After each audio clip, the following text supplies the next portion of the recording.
Mr. President, Dr. Biden, Madam Vice President, Mr. Emhoff, Americans, and the world. When day comes, we ask ourselves, where can we find light in this never-ending shade? The loss we carry, a sea we must wade. We've braved the belly of the beast. We've learned that quiet isn't always peace, and the norms and notions of what just isn't always just is. And yet, the dawn is ours before we knew it. Somehow we do it. Somehow we've weathered and witnessed a nation that isn't broken, but simply unfinished. We, the successors of a country and a time where a skinny black girl descended from slaves and raised by a single mother can dream of becoming president, only to find herself reciting for one. And yes, we are far from polished, far from pristine, but that doesn't mean we are striving to form a union that is perfect.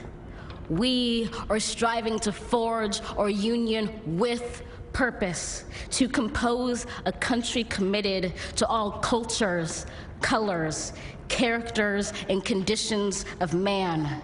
And so we lift our gazes not to what stands between us, but what stands before us. We close the divide because we know to put our future first, we must first put our differences aside. We lay down our arms so we can reach out our arms to one another. We seek harm to none and harmony for all. Let the globe, if nothing else, say this is true. That even as we grieved, we grew. That even as we hurt, we hoped. That even as we tired, we tried. That we'll forever be tied together, victorious, not because we will never again know defeat, but because we will never again sow division. Scripture tells us to envision that everyone shall sit under their own vine and fig tree, and no one shall make them afraid. If we're to live up to our own time, then victory won't lie in the blade, but in all the bridges we've made. That is the promised glade, the hill we climb, if only we dare it, because being American is more than a pride we inherit. It's the past we step into and how we repair it. We've seen a force that would shatter our nation rather than share it, would destroy our country if it meant delaying democracy. And this effort very nearly succeeded. But while democracy can be periodically delayed, it can never be permanently defeated. In this truth, in this faith we trust, for while we have our eyes on the future, history has its eyes on us. This is the era of just redemption. We feared it at its inception. We did not feel prepared to be the heirs of such a terrifying hour, but within it we found the power to author a new chapter, to offer hope and laughter to ourselves. So, while once we asked, how could we possibly prevail over catastrophe? Now we assert, how could catastrophe possibly prevail over us?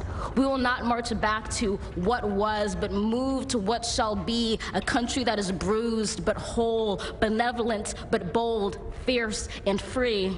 We will not be turned around or interrupted by intimidation, because we know our inaction and inertia will be the inheritance of the next generation. Our blunders become their burdens. But one thing is certain: if we merge mercy with might and might with right, then love becomes our legacy and change our children's birthright.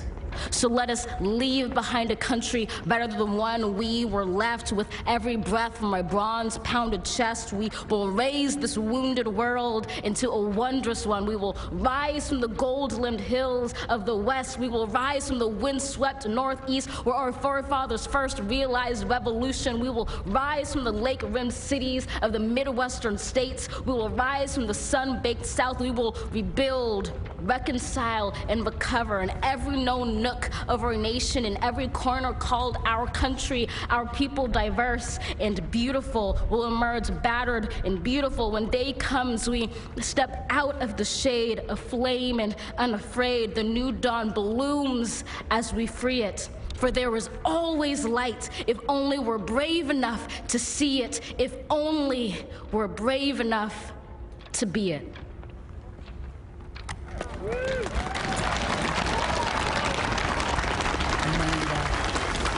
And at 22, the youngest poet to read at an Inauguration Day ceremony following another famous poets like Maya Angelou, Robert Frost, and knocking it out.